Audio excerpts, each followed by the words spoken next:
Western alum Ralph Munro, who was Washington's Secretary of State for 20 years, came to Western to receive an honorary doctorate. And while he was here, he had a chance to reminisce and recall his time at Western and his life in state politics. Welcome to Western Leadership Profiles, a special program from Western Washington University.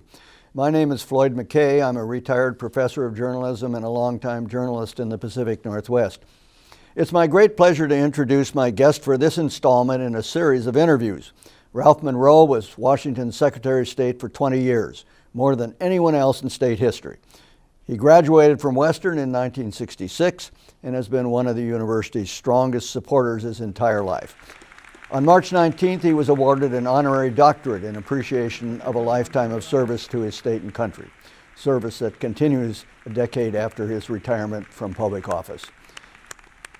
Well, welcome back to the campus, Ralph. You grew up, I understand, right across the street. It's great to be here. I actually grew up on Bainbridge, but when I lived here on campus, I lived in Highland Hall, and then I lived down on Garden Street and had a terrific time. Yeah, you graduated in '66, and so you were here during the wild and woolly '60s, weren't you?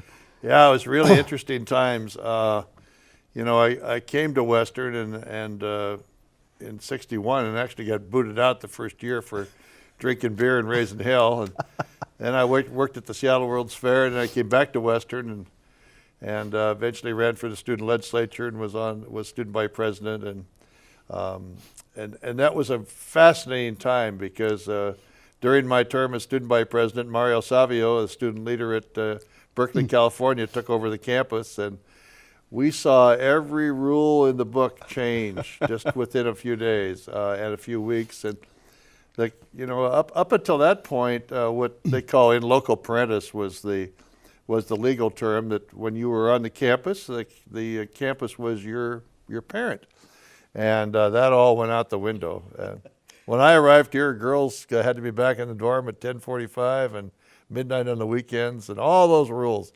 That's all changed. You've been on campus off and on a whole lot during that period. You've seen it change. I think it's changed dramatically. I mean, my mother went here in the 1930s with small classes. The only building was Old Main and a couple old houses they'd reconverted into buildings. But boy, if you look at the difference today with all the different subjects that, the arts and the sciences, and you see what we're doing with high tech, and you look at our numbers of kids getting into medical school and so on. I mean, this university has a whole different standing. I was fortunate enough to be elected student body president, student legislature, and student body president, and I'm a great believer in student government because we learn a lot of lessons in that arena. Especially in the 60s. Yeah, exactly. And today I see people that have never been in public office, and they jump in to run for president or Congress or governor or something, and they make stupid mistakes. And I think, that's something we learned in college. And it's very interesting. One member of that student council became Speaker of the House at Olympia. Another one became Assistant Attorney General. Another one became the state code reviser. And myself, I became Secretary of State. It was just incredible to see these people I still see them today, still involved. And we were all in the student council together. You learn lessons. And then I was involved in local Republican politics, worked to elect. Whatcom County's always been swing, depending upon how it's redistricted. Swing county, so there was always some victories and some losses. Those days it was all patronage. And so I worked in Olympia as a supply clerk. Now, I understand you really started at the bottom in the Capitol. You bottom were literally of the building and in the bottom of the rungs. And worked as a supply clerk and met everybody. And worked for Dan Evans for a long time. Yeah, worked for Dan Evans for 7 or 8 years. And then and that was really tumultuous times. I mean, cities were threatened to be burned, and Dr. King was killed, Bobby Kennedy was assassinated, the country was in absolute turmoil. And so we were out in the street every night trying to keep things under control. And the prisons were, there was all kinds. We always hear about the black civil rights movement. We forget that there were so many other groups that were doing the same thing. All environmentalism, the environmental feminism. programs, the handicapped and the developmentally disabled people were coming into their own, and the Vietnam War and bombing Cambodia and kids on the streets. And so, I mean, people ask me, why do you look so old? And I tell them it all happened when I was in my 20s, because it was tough duty. I mean, it was really hard. The Seattle Fire Department didn't have one black firefighter. Seattle Police Department had just a few blacks on. Why are people angry? Of course they're angry. Virgil Clarkson and a couple others were the first blacks who worked in state government, came in totally. I think Virgil told me one day, he's still now, he's the mayor of Lacey. He's an old man. He told me, he said he counted tried to find every black he could in state government. Out of thousands of employees, there were 16.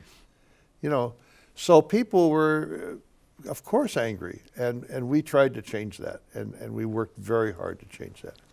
As Dan Evans said in a very famous speech, I'd rather cross the political aisle than cross the people. And we were all trained in that. That was part of our lessons. And secondly, you better learn that your staunch enemy at 3 o'clock might be your best friend at 3:15.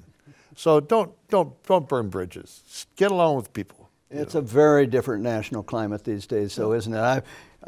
I noted that in December, you began distributing Dump Trump bumper stickers. Do you still have yours on your car? I sure do, and I'm not had any trouble giving them away, I'll tell you. I think Donald Trump is one of those kind of guys who has never been involved in politics, just like I mentioned earlier, and he'll jump in and he'll make tremendous mistakes.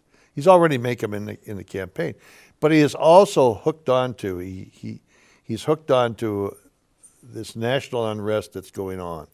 It kind of reminds me about when George Wallace came out of the South and found out there was a lot of racism in Indiana and Illinois and in Ohio and so forth. What's the way ahead for people like yourself who want to be Republicans but don't want to be Trump?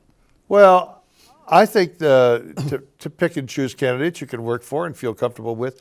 We have a lot, actually quite a number now, of moderate Republicans and moderate Democrats in the legislature, and they're working together. And we're seeing a lot of very progressive stuff pass. The caucuses are holding together, and they've just decided we're all in this room together, and we've got very close margins between the House and the Senate. So I think the Democratic caucus and the Republican caucus have decided to work together, but they recognize there's some votes they got to cross the aisle and they've got to pick up support for. We saw that the other night in the budget votes when the Democrats came across and voted for some of the Republican amendments and vice versa. It's not perfect, but it's much better than most states, much better. I kind of believe that America is kind of like a sailboat, and every now and then you reach the opposite shore and you head into the wind and come about, and for a while you flop around, then you take off again. And I think we might be going through one of those stages right now where we're trying to set our course. And I'm not sure, I'm no predictor of these things. I'm not sure what's going to happen, but I do know that there is a huge number of people in the middle, not on the extreme left or not on the extreme right, that want a solid, secure, good America. And I have a lot of faith in those people to sort it out. Thank you very much. And we're blessed to have as our guest Ralph Munro, Secretary of State for 20 years and a lifetime friend of Western Washington. Thank you. Thank you.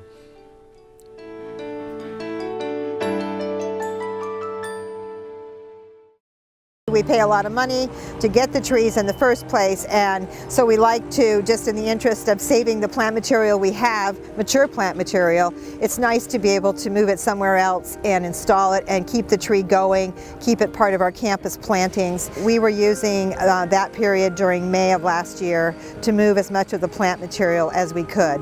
The trees had already leafed out, the weather was warm, and so for a lot of reasons